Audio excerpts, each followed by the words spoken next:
Today we are reviewing Five Nights at Freddy's, the movie. We're going to do spoiler-free first and then spoilers, but first, I actually found our leaked audition tape. Once this goes viral, there's going to be a lot of controversy. We didn't make it in the movie, but let's just roll it.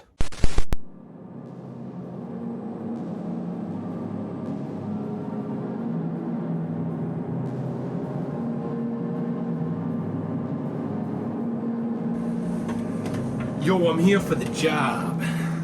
I don't think you understand what this position actually is. Job sucks. At least there'll always be you, Chica.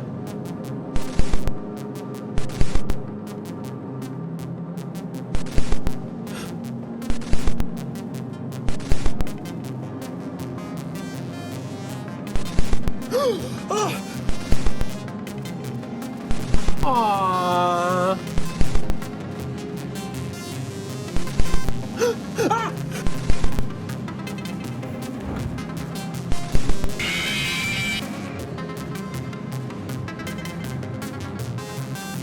After being stuck in what seemed like development hell for a little bit, Five Nights at Freddy's the movie is actually out. It is streamable on Peacock, or you can watch it at your local movie theater. This is not sponsored by Peacock, I'm just throwing the option out there. And whenever I actually make movie reviews, when the movie is new like this, and by new I mean within probably 2 weeks, I try and do a spoiler-free section. I want to lay out some of my thoughts on the movie, if it's worth your time to see, without actually telling you what happens in it.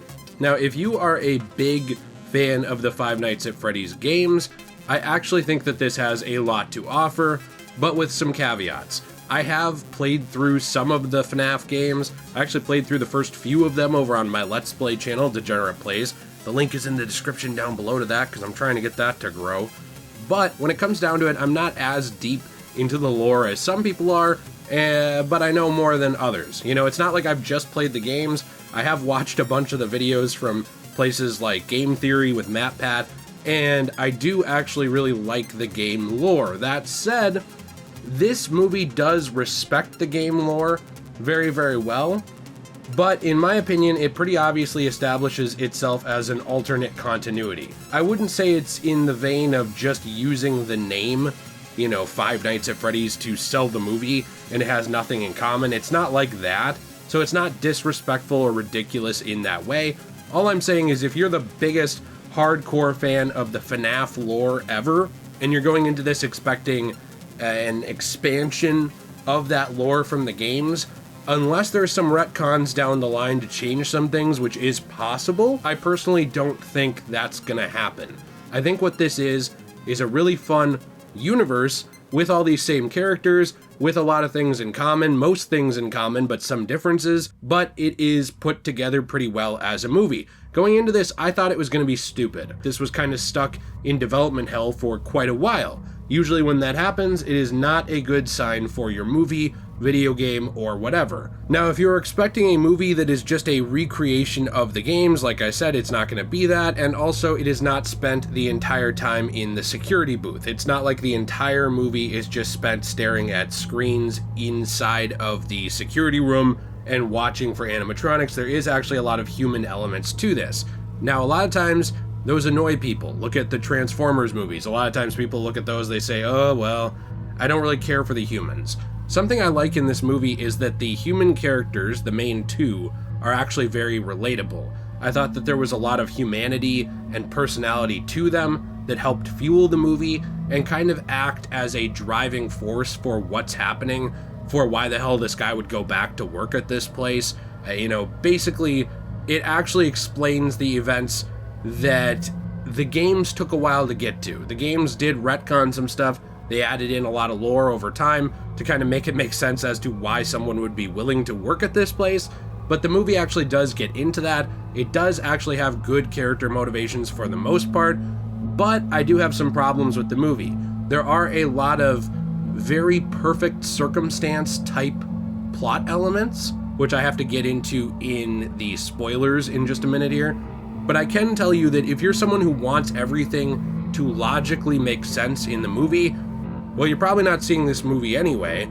But if you are, you might get a little frustrated. Like I said, over the years, The FNAF lore has kind of changed and warped. It has very clearly been retconned at times, but when you go to make a movie, where you only have a couple hours to kind of get into this storyline, it does make it a little difficult. That said, I didn't think it was bad in any way. I actually thought it was very impressive in a lot of ways. I thought the sound design was fantastic. I'm actually very impressed by the animatronic work. There was a lot of actual puppeteering done with the Jim Henson Puppet Company.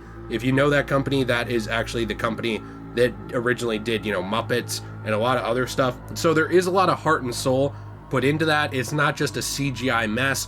It's not stupid looking. I think it is human and actually driven, and a lot better than I expected it to be, but with a lot of plot contrivances and conveniences that might annoy some people. I really like this movie. I'm actually excited for the next one if there's going to be, and I'm pretty sure there will. It did extremely well, way better than they thought it was going to do.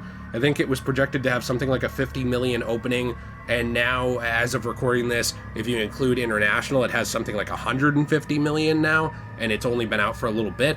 So it blew past the opening that they were expecting. It's doing very good, especially for also being available on a streaming service at the same time, which I'm actually surprised that they went with doing. Maybe you're wondering, can I bring my kid to this? There is one kind of graphic scene in this movie. There's one kind of graphic scene because this is PG-13. I will tell you right now, it involves someone, this is a minor spoiler, being cut in half. But it doesn't really show it. It just kind of shows fake legs drop to the floor. So I'm not the most PG-friendly channel, all right? My audience mainly skews older teens and up. But if you're wondering, okay, well, can I take a kid to this? I guess it just depends on if you're comfortable with that. This is a PG-13 movie. It's not R. There is some blood. It is disturbing at some points, but this isn't the Conjuring films, or this isn't a Jigsaw movie. This is very clearly a PG-13 film. So we'll get into this now in spoilers, but I hope you enjoyed the spoiler-free section. Again, if you're leaving now, I do have actually Let's Plays of the first few games over on my Let's Play channel, Degenerate Plays. The link is in the description to that channel down below, but let's hop into spoilers. So this is where we're going to talk spoilers. The movie does follow Mike, which is in line with the games in a lot of ways, but it's not really the same Mike. I mean, there's a lot of differences here in terms of who this Mike is. This Mike is pretty much just a normal guy who was traumatized by his brother being kidnapped as a child. And they do get into a lot of the motivations around this. I actually thought at first that this was going to be an annoying subplot because they kept showing the events of his brother being kidnapped in different ways. And I was kind of like, okay, after the third time, do we really need to keep doing this? But there actually was a purpose to it that I really liked, which did tie very well into the whole FNAF lore in the movie in terms of him actually coming to terms with what happened and also trying to reach out to these spirits to figure out what happened to his brother, because the whole thing is basically that he doesn't know who took his brother. And that is actually an interesting plot point. I personally thought that if they had just left it there, it might have been even better than it was, because, here's why, because this is where some of the movie's contrivances come into play that, to me, did not make a lot of sense. I'm not trying to beat a dead horse here, right? I'm not trying to exhume the body of the FNAF movie and tear it to shreds here. That's not really my goal. In fact, the movie was very clearly not designed for that to be done to it. But when it comes down to it, the big twist in this movie is essentially that the guy who sort of plays the role of phone guy, who got Mike this job at, the Freddy Fazbear's Pizzeria, he basically was William Afton. And also he was the guy who kidnapped Mike's brother when Mike was a kid. Now, what I don't understand about that is that that was in an entirely different state, many, many years ago. And it's very odd to me that somehow Mike just, ended up to come in contact with the guy who kidnapped his brother. And when Mike was in an interview with this guy and he was getting this job to, do the night shift, this guy was basically like, oh, hey, there's not many options for you, blah, blah. And then he saw his last name and he was like, oh. And he realized, oh, this is the guy whose brother I kidnapped and killed all those years ago. What doesn't make sense to me about this, though, is there's a billion people with the last name Schmidt. So to me, this was one of those things where I'm like, how would this guy see his name? How would William see his name and be like, oh, this is the guy whose brother I killed? That kind of stuff was weird to me. And even though it's fun and kids aren't going to question it, as an adult, I was kind of like, okay, when we got to that point in the movie. And it's not any more ridiculous than anything in the games. So if you're going into this with the idea of like the games are already bonkers, I don't care, that kind of thing is not going to matter to you. As somebody who really loves movies though, and I was kind of hoping that they would make this lore fit into the movies a little more concisely. I personally thought this was a little weird. There is a lot of arguments. Maybe the spirits of these kids were reaching out to people. Maybe that's why Mike ended up in the position that he was in the first place. Maybe that's why he ever even ended up working here and getting drawn to this job. I don't know. I'm sure that's something that could be expanded on. It's not really in this movie, but I'm sure there is some kind of supernatural explanation of fate you could go to for this. And is it any more stupid than anything in a lot of other movies that deal with concepts of fate or trying to change the past or trying to come to terms with yourself? No. So in that way, I think it's worth noting that there's these plot contrivances, but they're not bad in the terms of like ruining the movie. I will say that when it comes down to it, the movie's characters, in terms of Mike and Abby, which is the main two characters, I think are done incredibly well. You know, a lot of times these movies, you'll take Transformers, for example, like I said, they will write in human characters to try and ground the plot, and those characters will work for some people, but fall flat for a lot of others, because at the end of the day, they're going there with the idea of like, I'm just here to see the brand, right? Like, I'm just here to see Freddy Fazbear kill people. And so when I went into this movie, I was kind of thinking, okay, I wonder how much effort they actually put into these human characters. And I was very impressed with the amount they did, because it deals a lot with grief. It deals a lot with the idea of family and being a parent in a way, or being an older brother and what that means. And a lot of this movie is centered around Mike trying to make up for the fact that he failed his brother. Even if he had been with his brother, it's very possible his brother would have still been taken when they were kids, or that he would have been as well. But what he feels like is because he got distracted when he was asked by his parents to watch his brother, that this man took his brother and he couldn't do anything about it. It sent him into a spiral of depression. He lost every job he ever went for, and at the beginning of the movie, he's on the cusp of losing custody of his younger sister. His life is a complete mess. What I really like about the course of this movie is that there are a lot of sad elements to it. It definitely gets into the animatronics, their deaths, what happened with William Afton and all this stuff, but it also does kind of explore these human characters and get into how they grow over time, how they change and develop.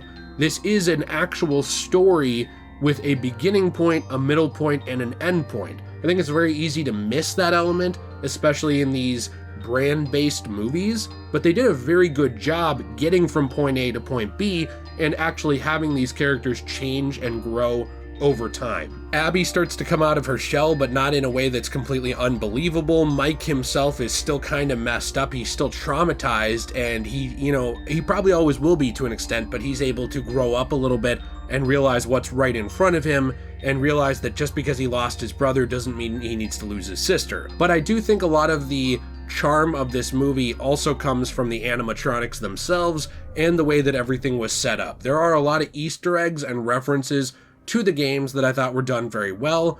There was a lot of, like you see the security system, you see the actual screens, and you do see stuff happening on them. That is one place where I do wish there was a little bit more to the movie. I didn't expect to go into this, and it's just a guy sitting at the security booth the entire time, watching the screens.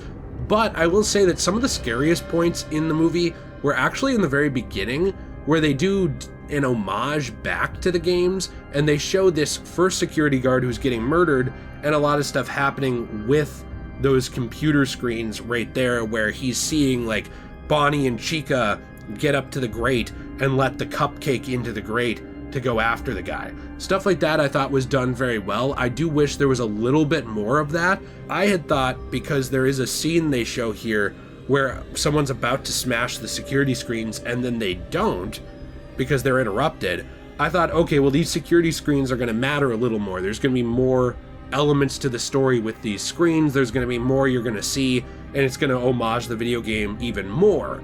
But the screens ended up not actually being that important in the overall movie, which is weird because they're basically a primary focus of the game. So I was kind of hoping there'd be a little bit more there. But the animatronics themselves, they do appear on the security screens. It's just you also see them a lot in real life, which was very different, but I guess it's also to be expected. The performances by the kids, because there were the spirits of the kids, they do actually show up, I thought they were very good. Usually children performances in movies suck, but I did think it was very good, and there are scenes that I thought were framed very well with the cinematography that I thought were very scary and well done. Like, for example, there's a scene where they actually show one of the children's spirits step out from Pirate's Cove and then step back into the shadows, and then out comes Foxy. Things like that I thought were done really well. Overall, I do think that this movie is scary in the sense for younger viewers, and it's going to be a little disturbing at times for older viewers, but it's not terrifying. I didn't find this movie terrifying at all. There's a thing I like and don't like about this movie, which I have to explain. Now, the thing I don't like about this movie is I do think they could have gone a little bit further. I do think they could have made it a little bit darker, personally, because the game elements are extremely dark, and yeah, they're not rated M games, but I thought they did a very good job with providing these dark elements and making you feel like they were more mature and darker than they were. What I didn't really like, though, was that when it actually came to the kills, everything was panned away from. They had to basically back away from almost everything. Every time someone would die, it kind of felt like the Clone Wars, which I love, but where they were under these strict censorship rules of like, what can we actually show? It kind of felt a little bit like that at times to me, where it was like, oh, you clearly panned away from this because you wanted to avoid an R rating. That said, I also like that this movie didn't overly rely on gore, blood, and guts to try and be disturbing and scary. I actually think that there is a trend in horror. I really think that they started to move towards this idea of bloody and gory is scary. If we show someone get disemboweled, that's scary, right? And it's like, no, it's just gross. So I do think you have to be careful how you shoot movies and how you write them as well when it comes to horror, because if you pan away from everything, you try and back off from everything disturbing, it can hit a point where it kind of just feels like a tease, where it just kind of feels like, oh, this isn't really scary, it's just trying to be. But if you show everything, it just comes off as a torture porn. I don't really like either extreme of that. I do think that FNAF found a good way of a middle ground, but I do think it could have been a little bit more. Like, they could have shown a little bit more with the kills in order to add to the severity of it without crossing that line. Again, this movie is like a situation where I went in kind of expecting nothing. Maybe that was my mistake. I didn't even know, by the way, going in that the Jim Henson Company was involved in this. I didn't really follow the stories and the updates about this movie. I actually just kind of thought it was going to be CGI. I didn't know they were using real puppet work and animatronic type work. And I went in and I was actually really impressed by the fact that they did use real animatronic puppet work. It was done very well. I thought that the sound design, like I said earlier, was excellent. I love the sounds of the animatronics walking along. There was a lot of foreboding and creepy moments, but they did do a really good job, especially with Chica. I thought Chica was really creepy, like when Chica corners this one dude in the kitchen, it's actually pretty creepy. I thought that when Chica releases the cupcake into the vents, it's really creepy. And there's a scene later on in the movie where Mike is trying to sneak into the restaurant and Freddy is performing and he hears him, and you see Freddy's whole demeanor change and he frowns and his eyes turn a little red and he's kind of looking around like, you know, what was that? And then he doesn't hear anything and he goes back to performing. In those ways, they actually make these animatronics scary because they are big, hulking mechanical monsters that could snap you in half. That's done very well. The third act of the film was by far the strongest for me. They get into the origin of Springtrap, and they actually do show William Afton and incorporate him into the plot of the movie. The yellow Bonnie Springtrap suit is genuinely really well designed in this movie. I thought that it was actually creepy. It really does fit this character. It does line up mostly with what Springtrap looked like. The character designs in this movie in general are just very well done. They're very true to the actual game's design. They didn't go crazy and pull some kind of Sonic the Hedgehog where then they had to go back and fix it later on because of outrage. This actually looks like Springtrap, and the character was very menacing. I thought that the acting of this character was done really well. There was a lot of emotion behind the character, and it is kind of a B-movie horror villain feel, when he shows up, you know, like a big, huge villain reveal, but it's a little cheesy, but he was actually scary. It wasn't stupid. It wasn't cheesy in the way of, oh, this is dumb, I hate this. It was just, oh, wow, I can't believe they tied that guy from the beginning of the movie back in here. I mean, we knew that they would somehow, but I don't think a lot of people knew he was going to be Springtrap, that he was going to be William Afton. And once he showed up alive, I was also a little worried because he's in the Springtrap suit, and I was thinking, okay, well, are they just going to kill him? Is he just going to go away and not play a part in future movies? But I thought that they used the rating that they had very well here. They were still able to kind of show a gruesome origin for Springtrap, where he gets cornered by the kids, and they basically force the Springlocks to kill him in the suit, and he's shown suffering in this suit, still existing back in the storage room. And it did set up future movies and future incorporations of William Afton as the overarching villain without messing that up. I do wonder at times a little bit if you could have just done the reveal and written this a little differently so that Mike was William's son, instead of changing that to have Vanessa, another character, be the child of William Afton. But then you'd also have to lose the whole child kidnapping role, I guess, around Mike. So that might, you know, you'd have to write it very differently. I think it works very well the way it is. It's just kind of a change that I didn't see why they changed it. Like, I didn't know why we're changing Mike from being Will's son. That was kind of odd to me, but overall I do still really like it, and just the Springtrap parts in general are very menacing, creepy, and I thought he was just a great villain. And finally, on a final note, I do want to add that I really like the lore references to a lot of stuff. Like, I wasn't expecting Golden Freddy to appear in the final act of the film. I thought that was really neat. It does lead to another plot contrivance where Mike's aunt is basically murdered, and then I don't know what happened. She's just dead, and they make a joke like, oh, she fell asleep, like that's what the animatronic kid says, but then, like, you have to think there's this dead body in Mike's apartment, right?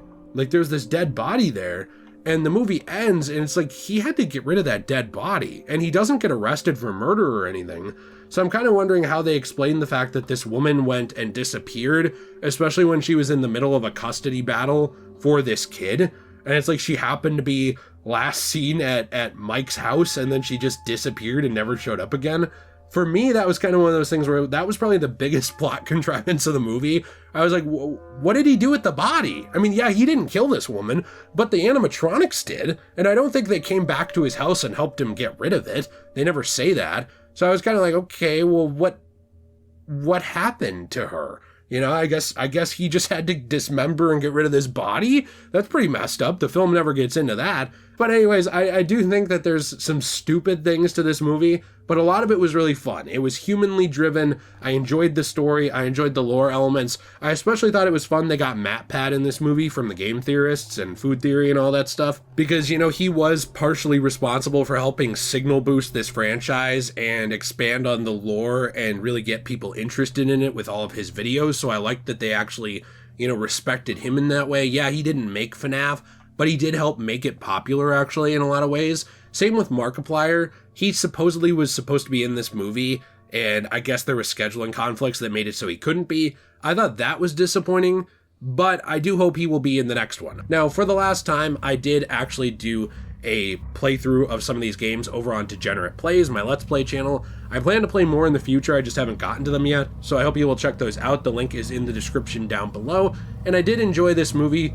I was expecting to like it a lot less than I did. I walked away impressed with it, and I actually want to buy the movie when it comes out on physical, or if it does, I hope it does, because I actually would like to support this movie, because I thought it was good. I thought it was fun. Let me know what you think in the comments down below. Please be sure to leave a like and subscribe if you enjoyed this video. I appreciate the kind words on the movie reviews. They never do the best, but it means a lot to me that you guys actually support them, that you guys enjoy them. I do plan on bringing them back. I want to do 1 or 2 of them a month. I really would like to circle back to Die Another Day for James Bond at some point, so I'd like to do some more of those movies, and we got more stuff coming up. So I look forward to seeing you in the future. Have a fantastic day. If you do enjoy this channel and you want to help support it, we do have channel memberships with the join button down below. We do also have a Patreon, and I want to say a thank you to some of our supporters right here. So thank you all very, very much for your support. Have a fantastic day, and as always, everyone, stay shui.